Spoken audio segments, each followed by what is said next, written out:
Reverend clergy, honorable judges, fellow speakers, ladies and gentlemen, good morning. There was an Orthodox monk named Elder Paisios who lived on Mount Athos. He was a man who served as a symbol for a perfect life in Christ, and many came to see him seeking comfort and advice. Many came to see him simply to see a man filled with God's light. He performed many miracles, something rare in modern ages, and many books have been written about him. This man may have been a saint. He may have been a guiding light for those without hope, but he was actually something much more. He was a servant. How is it that such a man can be called something like this? A servant doesn't create the most positive image in the mind. No child exclaims to his parents that he wants to be a servant when he grows up. But the type of servant depends on who the master is. If a servant has a kind master, he will be happy and well-fed. If he has a cruel master, he will be depressed and hungry. The same applies to our lives and who we choose to serve. As a servant of God, we can be happy and fulfilled, while choosing not to can lead to depression. Elder Paisios served God and was fed with his light. But as a monk on an isolated island, half a world away, his life can seem almost irrelevant. Perhaps it is hard to relate to him here in the secular world. Elder Paisios is just one example of a servant of God. But the question remains, what does it mean to be a servant of God in today's world? Placing the word today in the question suggests that the meaning has evolved. In reality, it has not. Jesus Christ is the same yesterday, today, and forever, as St. Paul said. As Christians, we're supposed to serve God by loving God with our whole heart, soul, mind, and strength, and by loving our neighbors as we love ourselves. The meaning of being a servant to God has never changed, only the times have changed. In the ancient church, showing love for God and our neighbor was demonstrated by enduring persecution and spreading the message of Jesus Christ to people throughout the world.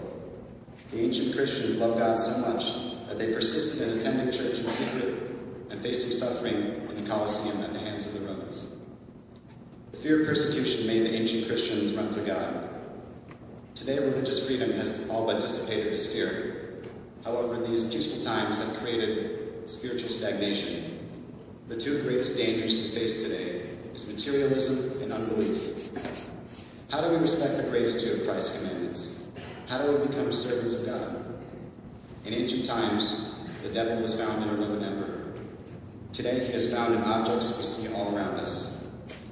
We must turn our backs on materialism, on valuing the pleasures that money can buy.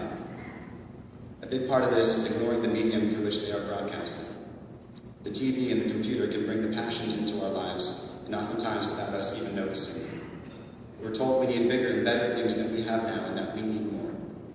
Feeling like this, like we always need more, can lead to gluttony, greed, and jealousy.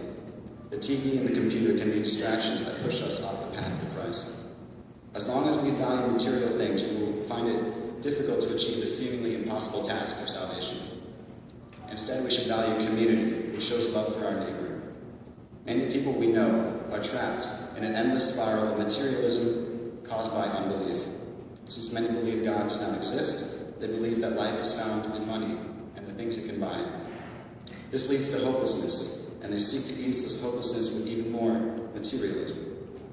Out of love, we should try to guide them onto the right path, whether by words or by our actions. St. Seraphim of Sarov said, if we find inner peace, we help thousands of those around us. Simply by living a simple life and having hope in Christ can let us help countless people, oftentimes without saying a word. This is what Elder Paisios did, and this inner peace helped many that came to see him. Being a servant of God is not easy. Perhaps we ourselves are the people stuck in the downward spiral of materialism without even realizing it. However, if we can pry ourselves free of this through attending church, receiving the sacraments, and fervent prayer, we can put material things behind us and love God and our neighbor with all of our being. Christians from all time periods have done this, and it is our duty as servants of God to do the same. Thank you.